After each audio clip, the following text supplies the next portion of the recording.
ساتوی پسرو وینو دا د شهیدانو کور، دا د باتورانو کور، دا د باتورانو کور، دا د باتورانو کور، دا د باتورانو کور. ستا کاڼي او بوټي ټول مونږ ته لالونه دي، وینا پرې توی شوې دا سره لکه ګلونه دي. کلی څوک نیولی شي دا د زمریانو کور، دا د باتورانو کور، دا د باتورانو. د لغمان ملي ټلویزیون ډیرو درنو لیدونکو زموږ د نن شپې خبري ټولګې ته ښه راغلاست. شنبه د 1404 هجري شمسي کال د کب یاهود میاشتې 5مه چې د 1440 هجري قمري کال د رمضان المبارک میاشتې له 9 او د 2026 میلادي کال د فبرورۍ میاشتې له 24 نیټې سره سمون لري. قدرمنو لیدونکو تاسو تر دې مهاله د افغانستان ملي ټلویزیون د بیلابیلو خپرونو لیدونکي وئ. اوس هم پام وکړئ د لغمان ملي ټلویزیون سیمه ییزو خپرونو ته په پیل کې هم خبرونه. زه هدایت الله دانش یم. بسم الله الرحمن الرحیم.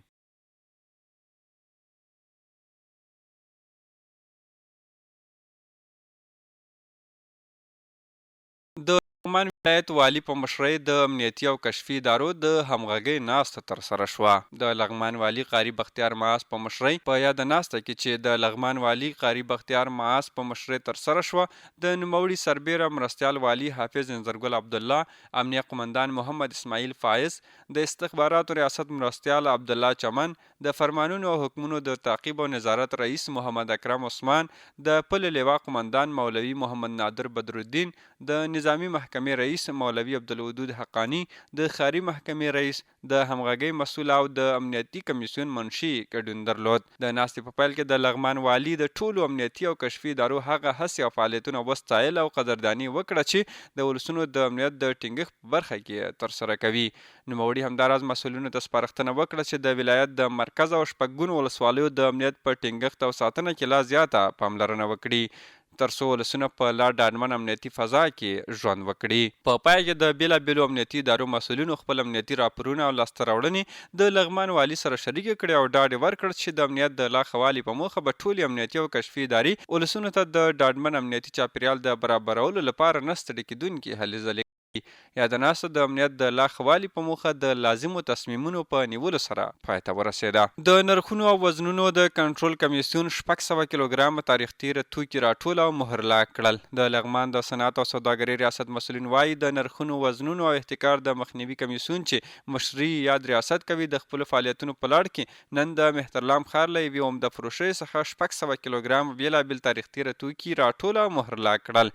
د صنعت او سوداګرۍ رئیس او د احتکار د مخنیوي کمیسیون مشر مولوي سلامت خان بلال رسنیو ته ویلي چې دوی د روژې په مبارکه میاشت کې هره ورځ د نرخونو او وزنونو کنټرول ترڅنګ د خوراکي او غیر خوراکي توکو کیفیت چک کوي ترڅو ښاریانو ته په یاده برخه کې سهولتونه رامنځته شي او کیفیت لرونکي معیاري توکي ترلاسه کړي. نوموړی زیاتوي که هر څوک د ټاکل شوې نرخنامې سرغړونه وکړي یا په لوړ نرخ او کم وزن سره توکي وپلوري قانوني چلند سره به مخ شي. د لغمان پوهنتون ژورنالیزم څانګې محصلینو ته د ظرفیت لوړونې یو ورځنی ورکشاپ ورکړل شو. د لغمان پوهنتون ادبیات او بشري علومو پوهنځي د غونډو په تالار کې د ژورنالیزم څانګې 150 تنه محصلینو ته د ظرفیت لوړونې په موخه د اسلامي صحافت تر عنوان لاندې یو ورځنی ورکشاپ وړاندې شو.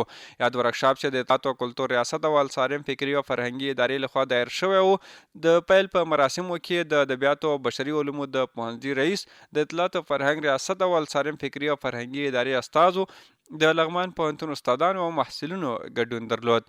په پیل کې د ادبیاتو او بشري علومو پوهنځي رئیس پوهنمل سردار ولی اسرار په خپلو خبرو کې وویل چې دا ډول ورکشاپونه د ژورنالیزم څانګې محصلینو لپاره ګټور دي او د ژورنالیستانو په ظرفیت لوړونه کې د پام وړ ونډه درلودلی شي. نوموړي همدارنګه له اطلاعاتو او فرهنګ ریاست څخه د ګډو همکاریو په اړه مننه وکړه او د یاد ریاست له استازو یې وغوښتل چې د لغمان پوهنتون او اطلاعاتو او فرهنګ ریاست ترمنځ د ګډو همکاریو یو تړون لاسلیک کړي ترڅو د محصلینو د روزنې په برخه کې په ګډه کار وکړي.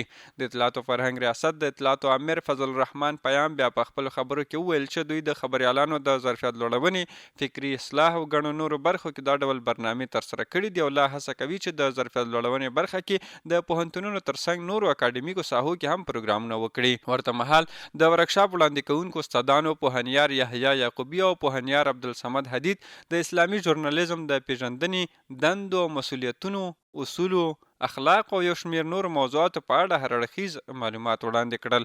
د یادونې وړ ده چې له دې وړاندې هم د یادې ادارې لخوا د لغمان پوهنتون 200 تنه محصلینو ته د ظرفیت لوړونې ورکشاپ ورکړل شوی و. لغمان کې له 14 زیانمن شویو کورنیو سره د بېلابېلو غیر خوراکي توکو مرسته وشوه. د لغمان ولایت د پیښو پر وړاندې د مبارزې او چمتووالي ریاست له 14 هغو کورنیو سره مرستې وشوې چې په دې وروستیو کې د بېلابېلو لاملونو پر اساس کورونه سوځېدلي وو. د یاد ریاست رئیس قاري خیر محمد غازي له ملي راډیو سره په خبرو کې وویل چې دغه مرستې په عاجله توګه چمتو کړي او هڅه یې دا ده چې یادو کورنیو سره د نورو زمینه هم برابره کړي. دا نن چې کومه توضیح موږ وکړله 14 فامیلو ته، دا هغه کورنۍ دي چې په دې وروستیو کې د اورلګېدنې له امله د دوی کورونه سوځېدلي ول. دوی ته هم 4 قلمه مواد ورته ورکړل چې غیر خوراکي مواد ول. د هغې د جملې څخه یو د اشپزخانې کیټ و چې 25 قلمه مواد پکې ول او یو ژمنۍ البسه وه، په هغه کې قسمه قسم البسه پکې موجود وه. همدارنګې یو ترپال و 2 کمپلې وې او یو جارو دغه شیان پکې موجود ول. دا هم دوی ته دفتن ورکړل. خوراکي مواد به بیا ورته ورکوو انشاءالله. بل لور ته د مرسته اخیستونکو کورنیو له ډلې زمان خان او عبدالله د یادو مرستو له کبله د اسلامي امارت له مسؤلینو خوښي څرګنده کړه. دوی وویل چې کورونو یې د ورلګېدنو په پایله کې زیانونه لیدلي وو. دا خو زمونږ اوله شپه د شپې 12 بجې د یو اشپزخانه و هغې اور واخیسته چې ورته راووتم مکمل ټول اور اخیستی و، بس هېڅ یو شی داسې پاتې نه شو، مکمل یو څو لرګي پکې پاتې شو، هغه هم سوځېدلي هېڅ شی هم پکې نه. بیا راغلو عریضه مې وکړه، بیا هغوی دلته مراجعه کړو. دلته چې راغلو نو دوی زموږ نومونه ولیکل، زموږ عرض یې واخیسته. بیا پرون راته زنګ ووهه راغلو ورته. دلته چې کوم راغلي یو دا ټول د امارت اسلامي نه الحمدلله ډېر زیات خوشحاله یو او الله رب کریم دې د دوی ته بقا همیشه لپاره ورکړي او الله رب کریم دې دوی همیشه لپاره خوشحاله تر او تازه لري. ډېر زیات نه خوشحاله یو. زموږ د خوار ولس او زموږ د غریبانانو دوی غږ واورېد او زموږ عرض یې واخیسته. موږ د مشکل دا چې موږ کور سوځېدلی او اسلامي امران ډېر خوشحال یو چې موږ ته دا سره دا مرسته کوي او کومک کوي. موږ کور مکمل 3 منزله کور سوځېدلی، بالکل هېڅ شی هم پاتې نه دي پکې. بالکل ټول دا مرغۍ خوشحال دي، موږ هم خوشحال یو، ټول ولس خوشحال دی. خدای دې دې ته توفیق ورکړي. د یادونې وړ ده چې د یاد ریاست له لوري تر دې وړاندې هم په مرکز مهترلام ولسوالیو کې له بېلابېلو پېښ ځپلو او راستانه شویو کډوالو سره د خوراکي او غیر خوراکي توکو مرستې شوي دي. د لغمان ملي ټلویزیون ډېرو درنو لیدونکو، دا وه زموږ د نن شپې خبري ټولګه. له ملتیا او پاملرنې مو نړۍ مننه. تر بیا ښې چارې.